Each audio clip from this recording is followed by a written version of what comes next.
2023 मायथाइनि नीट आनजादाव उथ्रिसारनो हानाय हितेश बसुमतारीजों लोगोसे HSLC आरो HS आनजादाव सेथि थाखोआव उथ्रिसार जानो हानाय सा 23 फरायसाफोरखौ नाग्रिजुलि दख'र दुलाराय बर' फरायसा आफादा बरायनाय आरो मान बावनाय हाबाफारि लादों नाग्रिजुलि जौसिन फरायसालियाव।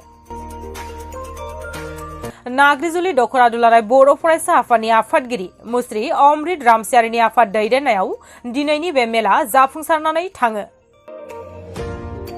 मख'नो गोनांदि तामुलपुर जिल्लानि सिङाव थानाय नाग्रिजुलि जौसिन फरायसालियाव नाग्रिजुलि दख'र दुलाराय बर' फरायसा आफादा 2023 मायथाइनि HSLC आरो HS आनजादाव सेथि थाखोआव उथ्रिसार जानो हानाय गासै 23 फरायसाफोरखौ नाग्रिजुलि दख'र दुलाराय बर' फरायसा आफादा बरायनाय आरो मान बावनाय हाबाफारि लायो। दिनैनि बे मेलनि बरायनाय आरो मान बावनाय हाबाफारिखौ बेखेवनानै होयो तामुलपुर जिल्ला दुलाराय बर' फरायसा आफादनि आफादगिरि बानेश्वर नार्जारी बिथाङा। बे बरायनाय आरो मान बावनाय हाबाफारियाव गाहाय आलासि महरै बाहागो लायो गसाइगाव बिएड फरायसालिमानि गोरायुं डक्टर अजित बर' बिथाङा। बे मेलाव बाहागो लानानै फरायसा फरायसुलि बिथांमोनखौ गोबां बेसेन गोसा बिबुंथि होयो। बिथांजों लोगोसे जर'खा आलासि महरै बाहागो लायो तामुलपुर जिल्ला एबसुनि बोसोनगिरि बासिराम रामसियारि, लोगो आफादगिरि जीवन जिउ बसुमतारी आरो सोलोंथाइ नेहाथारि मिथिंगा राजा बसुमतारी बिथांमोनजों लोगोसे नाग्रिजुलि जौसिन फरायसालिनि गाहाय फोरोंगिरि, फरायसा फरायसुलिफोरनि लोगोसे जोथोनगिरि मेलेमजिबि, समाज सिबियारि, दख'र आफादनि बिबानगिरि आरो दालाय आफादनि साफ्रोमबो बिबानगिरि बिथांमोना बाहागो लादोंमोन।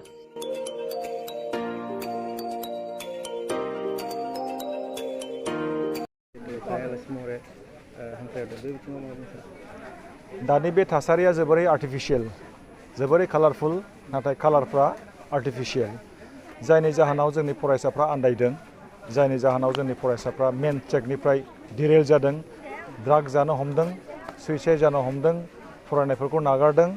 आरो बेनि गुबै जाहोनानो जाहैबाय जे दानि जि कालारफुल थासारि बेखौ हमदांनो हायाखै।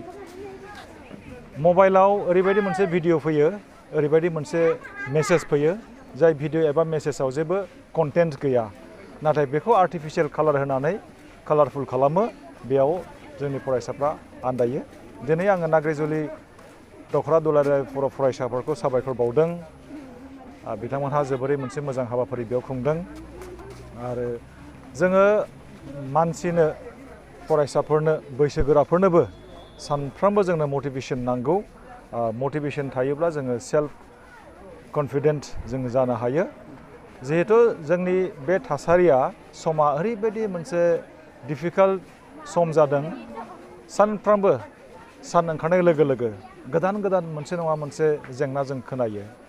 दा बेफोरबायदि थासारिखौ अभारकाम खालामनो थाखाय जों फरायसाफोरखौ जोङो थुलुंगा होनांगोन। साफ्रोमबो फरायसाफोरनाव मोनसे नङा मोनसे क्वालिटि दङ, स्किल्स दङ, टेलेन्ट्स दङ, बेफोरखौ फरायसाफ्रा बुजिस'नो हाया।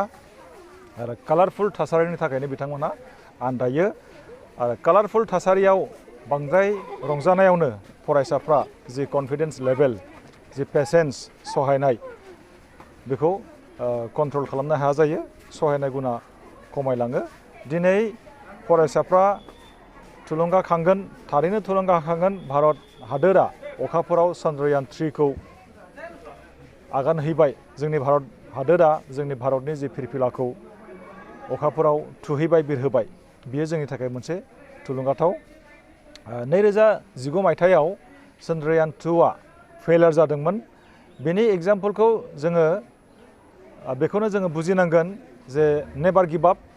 आरो खेबसे फेलें जानाया बे जोबथा नङा। जोङो खेबसे फेलें जागोन, जोङो आरो ट्राइ खालामफिननांगोन। गले गले जोङो जुदि ट्राइ खालामोब्ला फेलें जानायनि बाथ्रा फैया।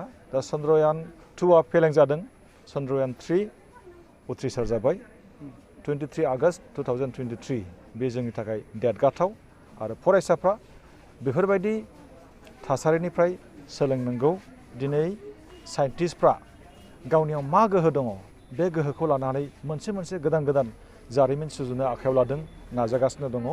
जोंनि फरायसाफ्रा सुइसाइड जानाङा, जोंनि फरायसाफ्रा ड्राग एडिक्टेड जानाङा, चाइल्ड मेरिज जानाङा, स्कुल फरायनायखौ नागारनाङा, बेखौनो आं खावलायबाय। गोजोन्थों। लाइमोनफोरखौ बा फरायसाफोरखौ जिहेतु ड्राग्स एबा जिहेतु उन्दै बैसोआव हाबा जानायनिफ्राय जानगाराव थानो थाखाय माबाफोर राहा दङ खालामनांगौ?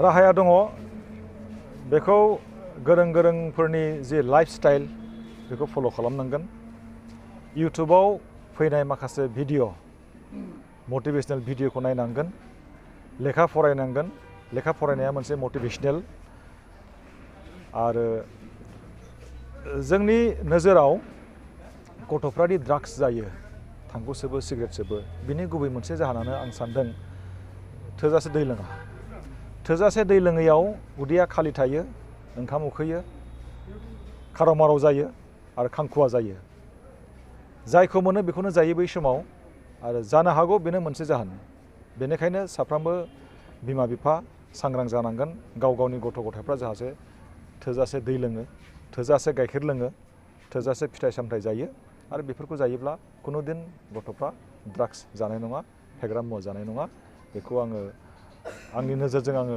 बुंगोन आरो जोंनि बे जिउखौ जोङो फ्रम स्पिरिचुवेल पॉइंट अफ भिउ जों एनालाइज खालामनांगौ बेनो जाहैबाय जोंनि जिउखौ जों खेबसेल' मोनगोन खेबनै खेबथाम जोङो मोना बे थांनानै थासान्दियाव जोङो प्लेनिं खालामनांगौ सिमां नुनांगौ मोनसे जारिमिन सुजुनायनि जों बयबो माउन्ट एभारेस्ट गाखोनो हाया नाथाय जोंनियाव मोनसे नङा मोनसे स्किल्स दङ टेलेन्ट दङ बेखौ लानानै जोङो आवगायलांनांगौ थेंक इउ হয় আজি নাগৰজুলি আঞ্চলিক এপছুৰ আহ্বায়ক মৰ্মে আজি 2023 HSLC আৰু HS এক্সামত যোনি ফাৰ্ষ্ট ডিভিজন উত্তীৰ্ণ হোৱা ছাত্ৰ ছাত্ৰীসকলক লৈ আজি সম্বৰ্ধনা জনোৱা সেইকাৰণে প্ৰথমে মই নাগৰজুলি আঞ্চলিক এপছুল মানে ধন্যবাদ জ্ঞাপন কৰিছোঁ ইয়াৰ লগতে আজি আমি নিখিল বড়ো ছাত্ৰ সন্থা বা তামুলপুৰ জিলা এপছু হিচাপে মই এইটোৱে আহ্বান কৰিব বিচাৰিছোঁ যে আমাৰ নিখিল বড়ো ছাত্ৰ সন্থা 2006ৰ পৰা মিছন মানে ইয়াৰ এডুকেশ্যন ঘোষণা কৰি আমি এই সময়ৰ পৰা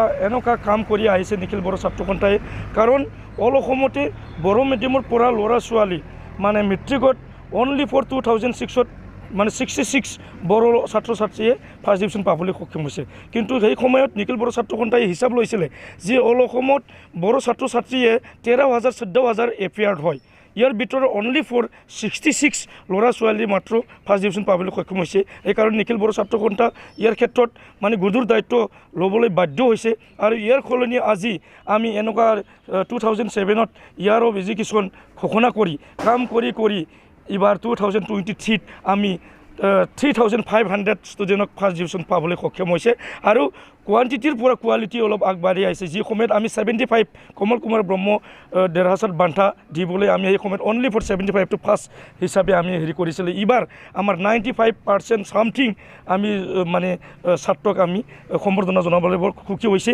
সেইকাৰণে আজি ইয়াৰ যোগেদি মই ছাত্ৰ ছাত্ৰীসকলক এইটোৱে আহ্বান কৰিব বিচাৰিম যে নিখিল বড়ো ছাত্ৰ সন্থাৰ যিখিনি আজি আমাৰ গোসাইগাঁও BEd কলেজত মানে প্ৰিন্সিপাল ডক্টৰ অজিত বড়ো ছাৰক মানে আহ্বায়ক কৰি আজি যিখিনি বক্তব্য ছাত্ৰ ছাত্ৰীৰ কাৰণে যিখিনি বক্তব্য ৰাখি গ'ল এইটো বহুত গ্ৰহণযোগ্য কাৰণ আজিৰ যুগত যাতে এজন ষ্টুডেণ্টে যদি ষ্টুডেণ্ট হিচাপে মানে নিজৰ দায়িত্বটো যদি পালন কৰিব লাগে মানে বেছিভাগ ড্ৰাগছৰ পৰা বিৰত থাকিব লাগিব মদ ভাং ইয়াৰ পৰা বিৰত থাকিব লাগিব আৰু সেইটোকে মই তামুলপুৰ জিলাৰ নিখিল বড়ো ছাত্ৰ সন্থাৰ হয় যাতে ছাত্ৰ ছাত্ৰীয়ে নিজৰ জীৱনটো অকল নিজৰ বুলি নাভাবি নিজৰ ঘৰৰ বা নিজৰ সমাজৰ কাৰণে দেশৰ কাৰণে যাতে ভাল মানে জ্ঞান লৈ পেলাই আমাৰ অসমখন বা বড়োলেণ্ডখন বা ইণ্ডিয়াখন উজ্জ্বল কৰিব পাৰে সেইটোকে মই কামনা কৰি আজি নিখিল বড়ো ছাত্ৰ সন্থা বা তামুলপুৰ জিলাৰ পৰা আহ্বান কৰিছোঁ হয় আজি যিখিনি আমি নিখিল বড়ো ছাত্ৰ সন্থাই কাম কৰি কিনে যিখিনি ল'ৰা ছোৱালীয়ে আজি